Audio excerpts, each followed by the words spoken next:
You're about to watch a Trains Newswire video.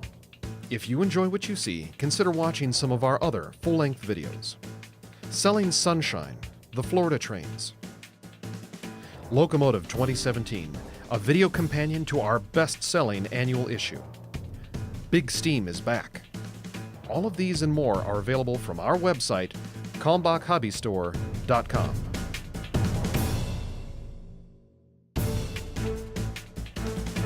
Wind it up, wind it up, baby, wind it up, wind Good it up. morning. Come on. Today is March 30th, the second day of baseball season.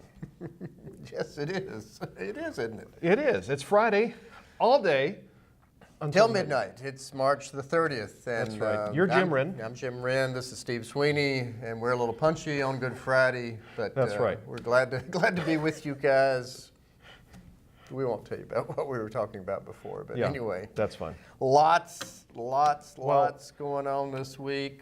You know, let's just start with the single biggest thing, the thing that almost crashed our website this week but didn't quite. Crazy news. All of a sudden, Amtrak said no more charter operations, no more special trains. Yes. Big impact on more than 150 privately operated passenger cars that are certified for Amtrak operations out there, and well-known excursion trains like 261, New River Train, 4449. Daylight, Yep. soon to be Norfolk and Western 611, 765. Yep. Even though they don't use, they aren't an Amtrak operator, they get a lot of the cars that they use in from That's right. on Amtrak trains. Right. Yeah. So if you're on, a problem. So to explain it really briefly, you know, some people go on private passenger cars tacked on the end of Amtrak trains, and that will no longer happen according to Amtrak. Or cars going on the end of Amtrak trains to steam excursions, like with the 765 in Chicago. Or if you're a steam locomotive, it was going to happen up to Duluth later this year. You know, you go behind, say, Milwaukee Road, 484, 261. There's a bunch of cars there, but they're going over BNSF under Amtrak's liability and insurance policies. Right. So none of that's going to happen, and so this basically affects the entire continental United States. A lot of things happening there with that. A lot of groups have come forward to talk about it, try to see if there's some common ground negotiated. I know NRHS, Railway Passenger Car Alliance, APRCO, all these different groups are moving fast to try to do something, and it's a volatile situation. We'll see what happens. Keep watching Newswire for this. You know, Jim, I thought it was interesting. The Wall Street Journal had what I will now call a prescient article about 6 or 7 days before this announcement, and quoted members of APRCO, quoted private car owners, even quoted Wick Moorman, who owns a private car. And in it, Wick, Former head of Amtrak. former head of Amtrak, former head of Norfolk Southern. He owns Sandy Creek, right? Sandy Creek. Yeah. And Wick was quoted as saying, well, if Amtrak takes away the privilege of moving cars, they do, and you'd have to go to a museum to find these wonderful pieces of art. And wow, I mean, did Wick see this coming? I don't know, but So we hope there is some resolution to it. yes, a lot of the good things that we all enjoy and appreciate would come to an end if this policy stays in place. yeah. So stay tuned to Trains Newswire. Switching up gears a little bit. Surface Transportation Board recently asked railroads, Class 1 railroads, to update them on what they're doing about traffic slowness. If you haven't heard, you could read it on Newswire. There's an article by Bill Stevens this week and several last week about what's gumming up the system. And there's a lot more traffic coming online and seemingly a lot less capacity for some reason. Railroads got surprised. So CN was the first to come out. They had gotten rid of Luke Jobin, their old CEO, and they said, we're sorry, we're going to do better. UP came out this week and said, We got to fix things. we got to fix things. And they acknowledge that they have lots of system problems. Well, details on Newswire. And then CSX also had system problems, but they said those were last year. We're so much better now. We're getting better. We have precision scheduled railroading, and we're wonderful. We're getting better now. I just summarized what CSX wrote, but you can see more of that on Newswire. That's a graphic presentation of it. Yeah, we're wonderful. You know, and so we're waiting to hear back from Norfolk Southern and Kansas City Southern and Canadian Pacific. And what about BNSF? Have we heard from them? Yeah, BNSF says they're doing just fine. Yeah. And that actually is a nice segue into what I was going to talk about next. Not only is BNSF doing pretty good, they have some problems, but they're working to address them. They are spending money everywhere throughout their system, and they're going to quadruple track. Did you see this? Yes. This was one of my top stories of the week too. This is I'm getting Who tingly. doesn't like Quadruple track? Main line. Well, it's not know. as alliterative as triple track, but Right. quadruple track is still pretty good. In Needles, California, they're going to do 4 miles of this Yeah. near the border between California and Arizona, and they're going to plunk a 4th track right through town so that they can keep things fluid through there. You Can know, you imagine how fun that's going to be a Oh, rail my fan? God. You know, the last time I was out there was 2012 with some friends, and we were out there for an excursion and everything. But then we kind of got into the spirit of the main line out there. You know, and they do. I mean, the mainline freights are out there just running constantly. And of course, you know, I was at Berlin at the other end of the Right. or the middle of the Transcon. Yep. You know, the other day.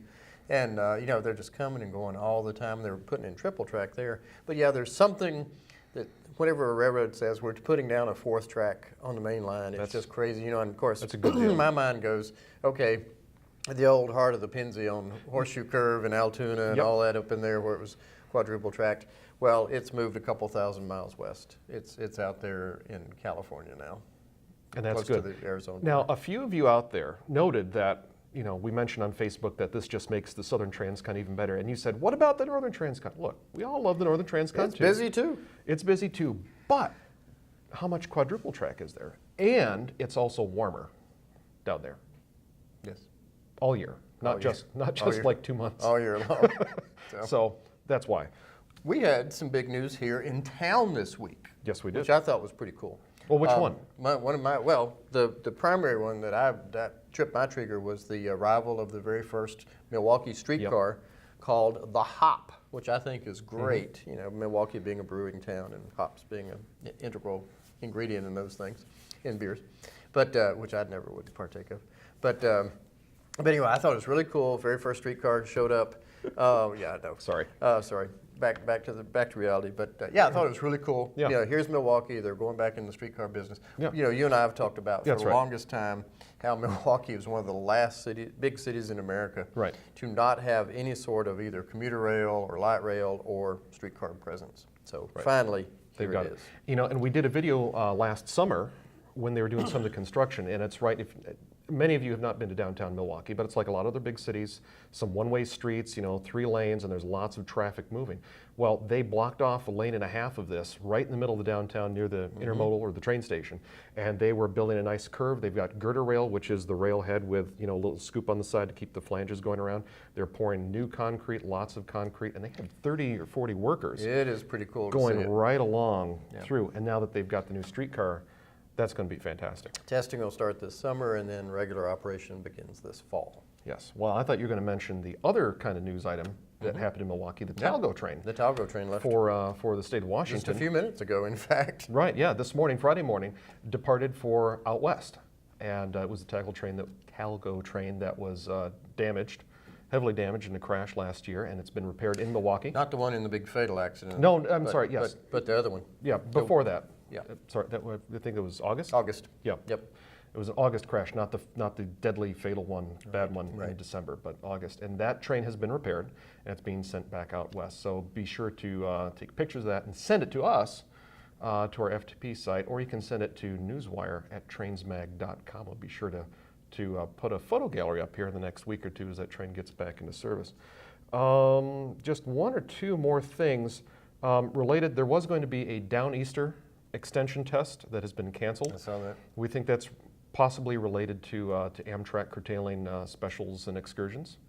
And also, we have a story up from Bill Stevens. If you've been wondering what the coming trade war or the pending trade war between the U.S. and China will mean for intermodal and for railroads, check out that story from Bill Stevens. It's on Newswire already. Got a lot of great comments and a lot of insight that maybe you guessed it, but maybe you didn't either.